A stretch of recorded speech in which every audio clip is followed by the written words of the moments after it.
So, good morning guys. So, ayan, meron pa akong mangga na natitira doon sa binili namin ni Daddy nung nakaraan. So, medyo pahinog na siya, kaya kakainin ko na siya. Sasawsaw ko na lang siya sa asin. Asin na lang yung sasawsawan ko. Malambot na siya.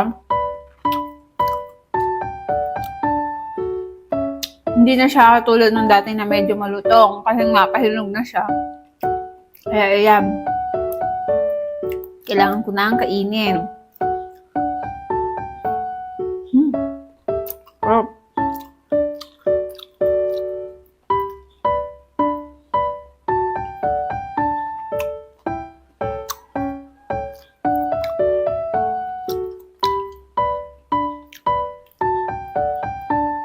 Medyo maasim.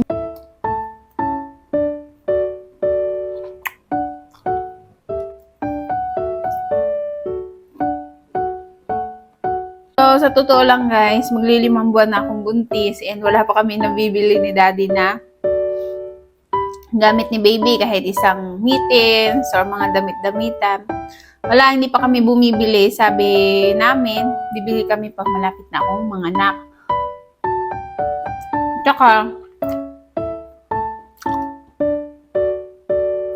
hindi na ako bibili ng mga baro-baruan kasi nga, yung mga pinaglumaan ng mga kapatid ko, yun na lang ang gagamitin ko kasi syempre 'di ba ang baby, ang bilis lang din naman lumaki. Kung bibili pa ako, sayang lang. Kasi hindi na rin magagamit sa susunod kasi nga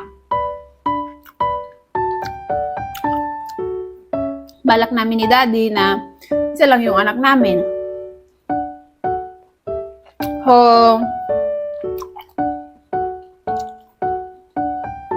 So, sabi ko sa kapatid ko, hiramin ko na lang hiramin ko na lang yung mga baro-baruan nila ng ate ko na ginamit doon sa mga anak nila. Parang hindi lang ako bumili.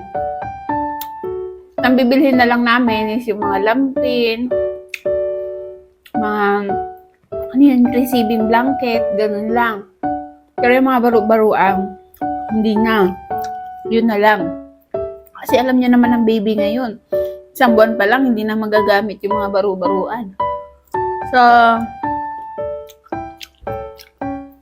syempre hindi naman namin tinitipid si baby or ano.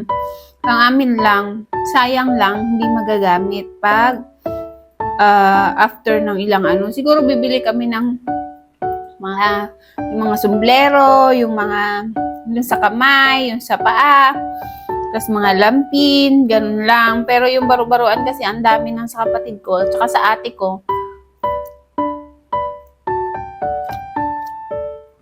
Kasi kailan lang din naman nila nagamit. Kasi yung bunso ng kapatid ko is almost ilang taon pa lang naman, 2 taon.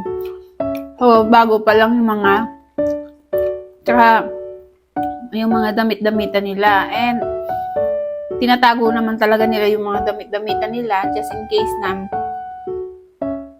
mga ulit sila, may gagamitin.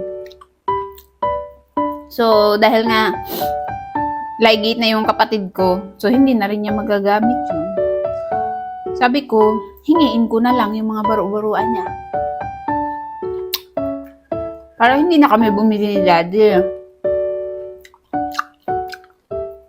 Sa panahon ngayon, wala nga rin magtipid. Yung imbes na yung ibibili namin pang mga baro-baruan ni baby, pang ano na lang, pang mga diaper, ganon. So, bibili kami ng mga gamit, siguro mga 7 months or 8 months na akong buntis, so malapit na talaga akong mga anak. Next year na. Tsaka na kami magbibili ni Daddy. Kasi hindi pa rin naman namin alam yung gender ni baby. Hindi pa kami makapag-decide ng mga gamit na bibilhin. Yung kulay, ganyan. Pero gusto ni Daddy babae. Babae si baby. So, magpa 5 months na ako ngayong December. And hopefully, makita na namin yung gender ni baby.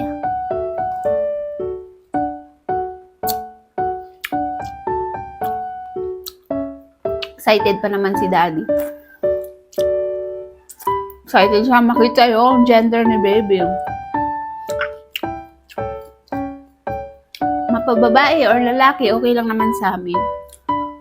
Basta may anak kami ni daddy. Okay, isa. Ay, syempre, tumatanda na rin tayo. Kailangan talaga natin ng baby.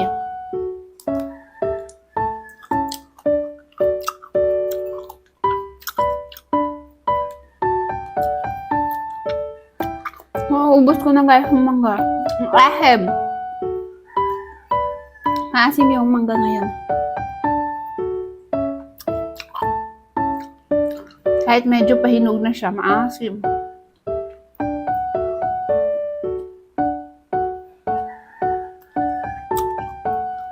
Last na talaga to. Wala na.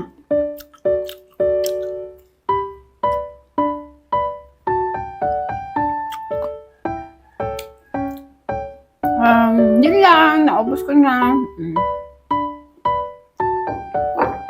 Next time ulit. Pag may nakita kaming Indian mango talaga yung gusto ko. So, yun lang. Thank you for watching.